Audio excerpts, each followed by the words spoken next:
Good morning. This is creating a Southern Appalachia Trout patch support map. Let me share my screen real quick with you.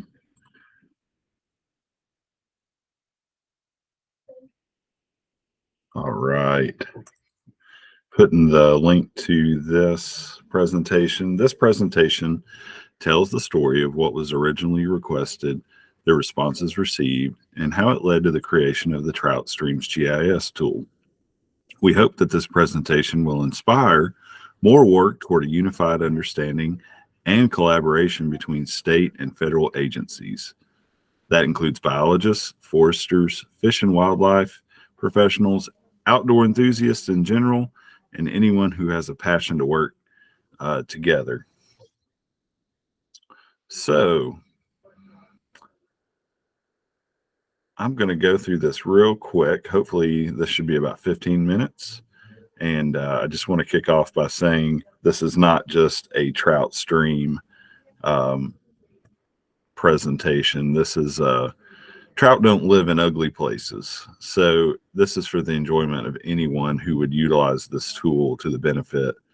And it is intended to be a public facing, public, free for public use tool. It is not monetized because it utilizes free and open information gathered by government agencies in different states. So let me go through this real quick.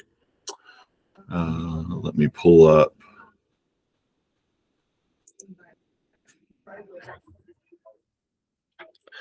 I want to thank Ben Lundberg. He was the one that put this together. He's a friend of mine. I am by no means a GIS professional. I am just an enthusiast for water quality. I enjoy the pristine waterways. I do that in my day job, but I'm Matthew Snyder. I live here in Chattanooga, Tennessee, and we want to thank Dr. Brooke Persons for allowing us to use the platform at UTC to host the tool that we're going to present here, and also to UTC for hosting this.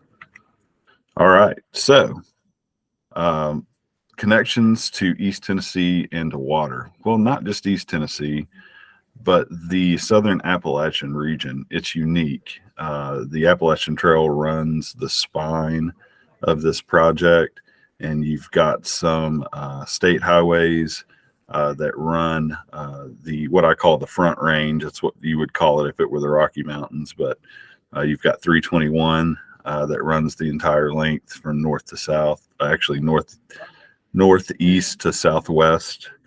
That is a wonderful resource to access the mountains. You've got some roads that transect the Appalachian Mountains, such as Newfound Gap Road through the Smokies. You've got the 129 called the Dragon by outdoor enthusiasts, motorcycle and sport car enthusiasts. That's a great way to get through the mountains. You've got the Cherahava Skyway, a combination of the Cherokee and Nantahala forests that it links, and it is a wonderful scenic bypass as you travel towards Chattanooga from where I'm from, Greenville, Tennessee. Up toward Greenville, you've got Asheville Highway, and then on up, you've got Irwin, and all of these are links to get you from Tennessee to North Carolina. And over my time as a young fisherman, I started fly fishing when I was 15, thanks to my dad and my uncle. And before then, I was a spin fisherman in Horse Creek and Paint Creek in the Unaka district of the Cherokee National Forest. And those are wonderful places to learn and to enjoy the scenery, and also the trout and the other biology that you encounter there. So what led to this presentation? During 2000, I did some research just as a master's in looking at air quality testing, acid rain specifically in the Smokies. And I thought it was a wonderful thing. I lived with the fisheries folks that worked in the park, Student Conservation Association. I was actually employed by ORNL through the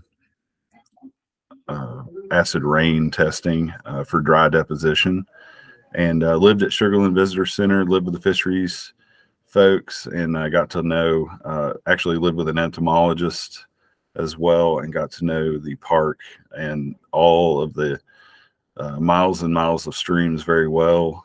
And I appreciated the fact that while I was there, I got to know how the counts were conducted for the species, and also the routes in and out of the Smokies. The Smokies National Park, Great Smoky Mountain National Park, is a wonderful place to use as an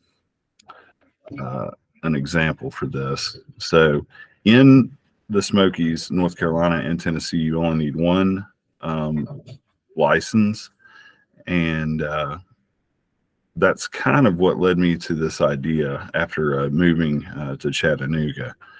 So in either North Carolina or Tennessee, the park will honor, and you don't need a trout stamp either, but I thought that was kind of neat, and I am kind of curious as to how they reimburse the states for that licensing, or if they do at all. I'm not even sure if they do.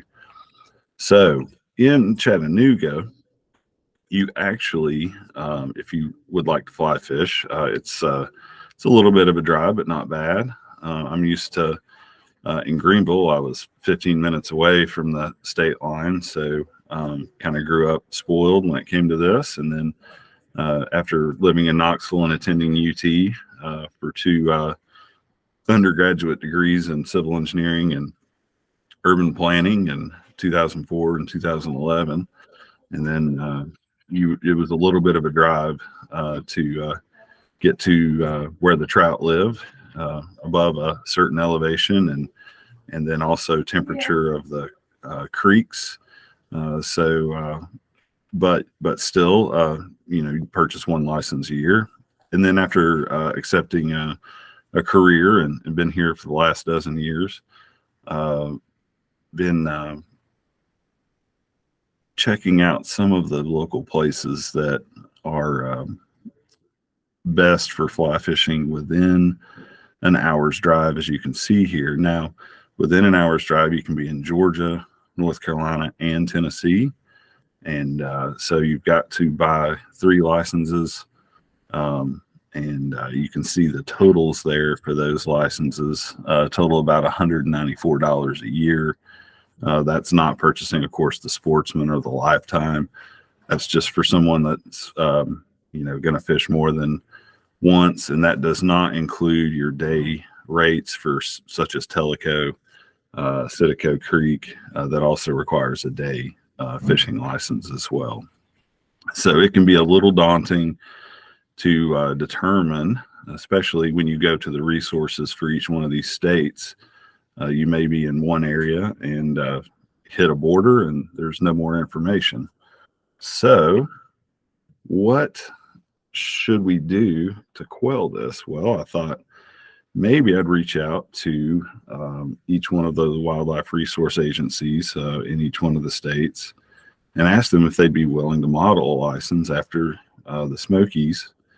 And, possibly there might be, I don't know, some funding to reimburse those states specifically for this particular license, which would be for trout fishing. North Carolina and Georgia were wonderful. Tennessee was helpful as well. Their resources for North Carolina and Georgia are online, and Tennessee's as well. And so I'll go through some of these resources at the end of the presentation real quick, but there they are on the slides themselves. And I did want to point out that there is a research folder here on this slide. You can click it and get easily to the research that I've done. So I've sent a request to Tennessee Wildlife Resource Agency explain basically what I've already said in this presentation, and thought that it might be, even if the licenses weren't useful or going to be entertained by those committees, that at least the tool would exist, which would make it easier for those folks accessing these areas, easier to understand the delineations for regulations, and also just a tool to get you where you're going. I know even folks that hike the Appalachian Trail, a lot of times they'll spend time getting the USGS quad maps together, or there are some apps these days if you're within cell phone range, and then some apps are available offline. I've learned that since presenting this at the GIS conference, and intend to look into those. So having said that,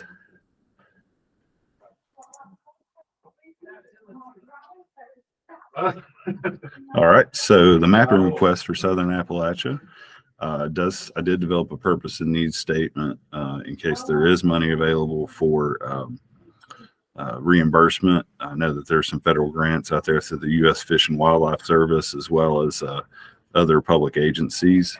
And the purpose and need would be to develop a map for public to be able to clearly see licensing boundaries across state boundaries within watersheds for ease of compliance with multiple regulations. I've listed Virginia, Tennessee, North Carolina, South Carolina, and Georgia there. You could also include West Virginia. They did show some interest as well. And then the project description and history, the original request was for the U.S. Fish and Wildlife Service or the Southeast AFWA to develop a GIS map of these layers to better understand the landscape. And since then, since the presentation at the Eastern GIS conference this fall, have had some interest in universities picking up this project and carrying it through student projects. So this will serve as a resource for those students as well. Here is the layer wish list, and then you can see these inset maps to kind of see what we're talking about. I think it's real important to have state boundaries, of course, because when you go to each state's GIS resources specifically for licensing and for the delineation of where the regulations begin and end, that's going to be your state boundaries, because they are the ones who set those regulations and collect the fees, and also are out there enforcing those.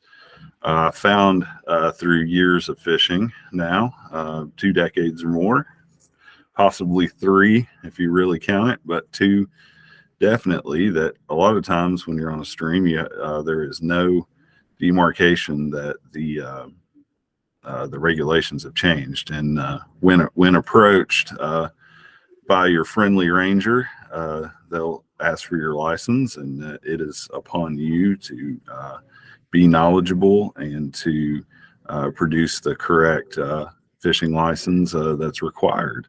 And it doesn't matter to them that the regulations aren't readily available on site. So a lot of times you have to do a lot of research beforehand to know where you're going and also what the regulations are. So that's what this tool is intended to help with. I think the national parks and forest boundaries might be good as a layer, because you could turn them on and off, and you could also set maybe some symbology up for those, as you'll see. Also, watershed boundaries. Conservationgateway.org has this wonderful resource here that you can see for the different river habitats and the supporting streams. It'll show later the hydrologic unit breakdown, the HUC, and I'll talk about it when I get to that slide. Federally subsidized states and parks and forest boundaries should be on there. State licensing boundaries for days permits, pins for hatcheries and wildlife resource offices that could coordinate with one another, including park headquarters and service centers. Those would be useful, and I think they're already on a lot of the maps that are there. And then also Forest Service roads, state and local roads.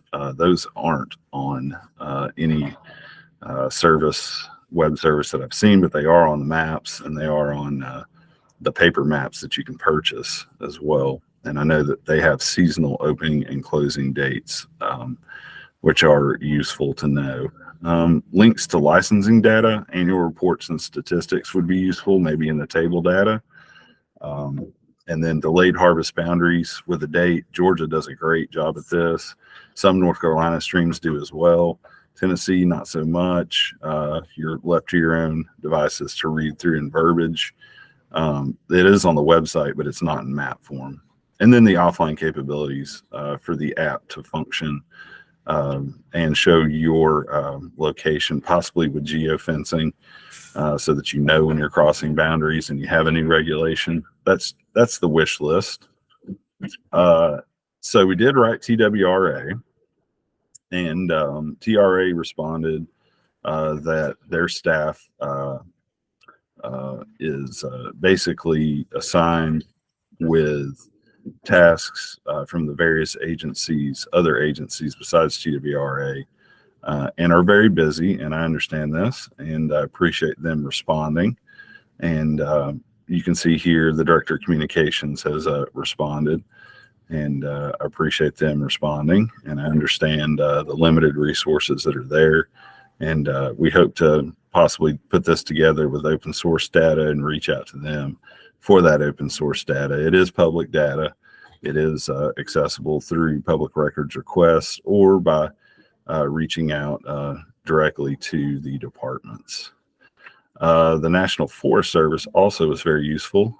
They explain here about how all the agencies, they disseminate data differently. And sometimes the data sets don't match due to different agency standards. That, of course, could be state plane coordinates or just the basis of the layers that they're using. If they're using layers, a lot of their data is gathered in databases or spreadsheets and isn't geospatial. So it would be to a benefit to have a single location to display data geospatially. And so that might be a good thing to mention when applying for the grant. So I gave up on the idea for the licenses for now because I got a lot of pushback on the licenses, but a lot of folks were very supportive of the idea of having a single one-stop shop for just for the resources. As you can see here, we got a screenshot of the 15-minute web app, as Ben calls it. And I'm going to click on that real quick and kind of scroll around a little bit. Let me bear with me here.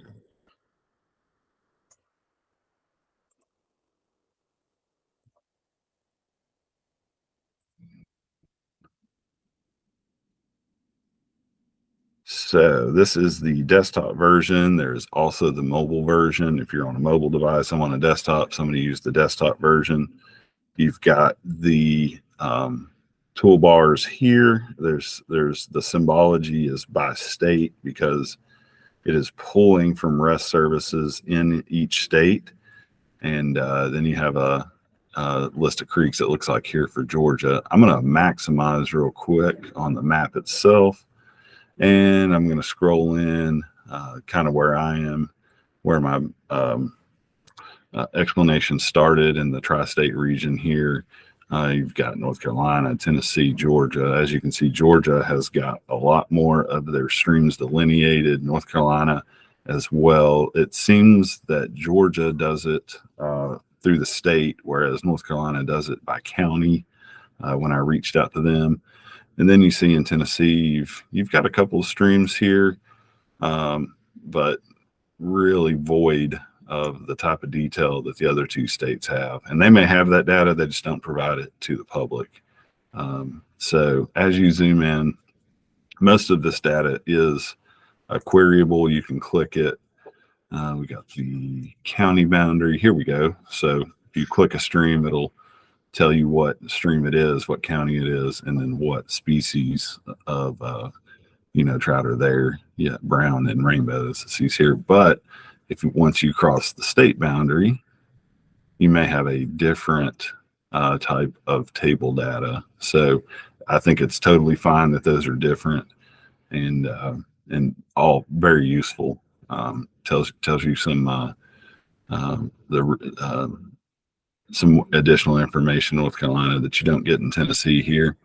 I think one of the best, though, is the if you zoom in on the Great Smoky Mountains, you're going to get just probably the example that you want to follow here, which is the fisheries folks for the National Park Service have gone to great lengths to survey these streams, and the data here is second to none.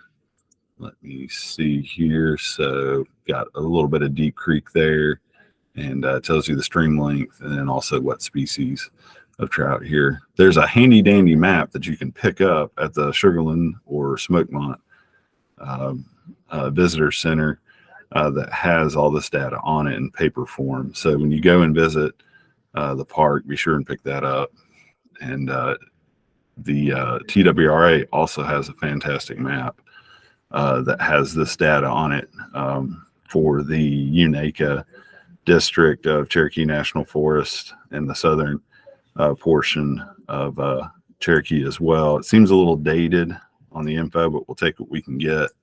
And it'd be nice to find the source of that data and digitize it and get it pulled in. But haven't had any luck there. Maybe you'll have better luck. And as you can see here, it will take you all the way up into Virginia and on up. You've got parts of upland South Carolina, and here at the Chattanooga.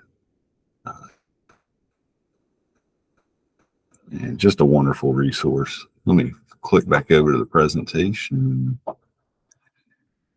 All right, so this was Ben's portion of the presentation. I'll try and do it justice and talk about it in terms that I can understand. Again, I'm not a GIS person, but so this is how that map was created, and let me get to it.